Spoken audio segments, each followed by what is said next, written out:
Gruziya madaniyat kunlarining ochilishiga bag'ishlangan gala konsert dasturi Madaniyatlar muloqoti O'zbekiston va Gruziya asrlar merosi va zamon nafasi deb nomlangan konsertda O'zbekistonning Tumor raqs ansambli va Gruziyaning Erisione davlat akademik ashula va raqs ansambli o'z san'atini namoyish etishmoqda.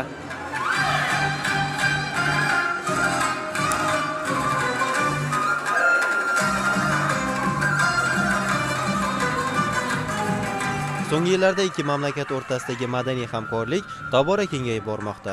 Xususan, xalqaro raqs festivallari hamda baxshichilik san'ati anjumanlari, qolaversa ikki davlat teatr jamoalari o'rtasida ham muntazam ijodiy hamkorlik yo'lga qo'yilgan.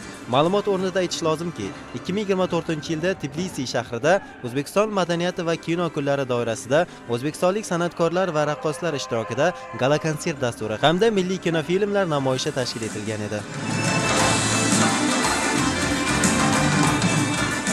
Albatta bu yil O'zbekiston Gruziya o'rtasida oliy darajadagi tashriflar amalga oshirishi kutilyapti. Mana shu tashrif doirasida biz hamisha bilamizki, umumiy eng asosiy katta hujjat qabul qilinadi.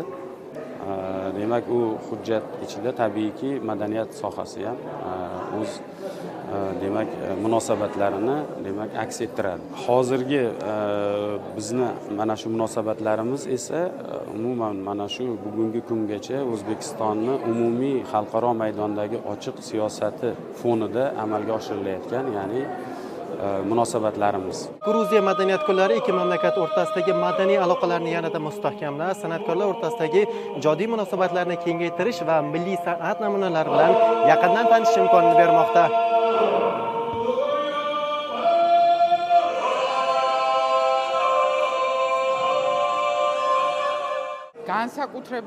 Jamoamizni samimiy kutib olganingiz uchun chin dildan minnatdorlik bildiraman. O'ylaymanki, mamlakatimizni ko'p tomonlama umumiy jihatlar birlashtirib turadi. An'analarimiz, milliy o'zligimiz bog'lab turadi. Mintaqamizda tinchlik, taraqqiyot va madaniy hamkorlik juda muhim.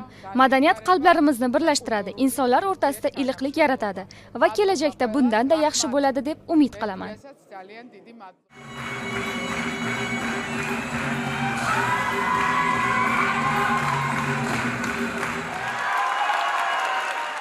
2024-yilda O'zbekiston madaniyat kunlari Gruziyada bo'lib o'tdi.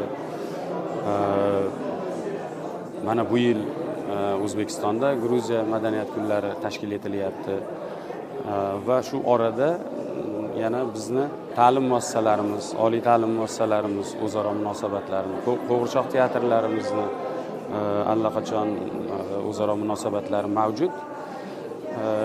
Lekin bir narsa xursand qiladigan tarafi borki, bu yil mana shu oliy darajadagi tashrif doirasida madaniyat sohasida ham mana shu 2 yillik aniq yo'l xaritasi qabul qilindi. Konsertda o'zbek va gruzin san'ati jamoalari tomonidan milliy qo'shiq va raqslar ijro etildi. Bu esa tomoshabinlarda katta taassurot qoldirdi. Shuningdek, madaniyat kunlari doirasida O'zbekiston Milliy kino san'ati saroyida gruzin badiiy filmlarining namoyish etilishi ham rejalashtirilgan. Zokir Mo'minov, Islombek Abdunabiyov bugun dastur uchun.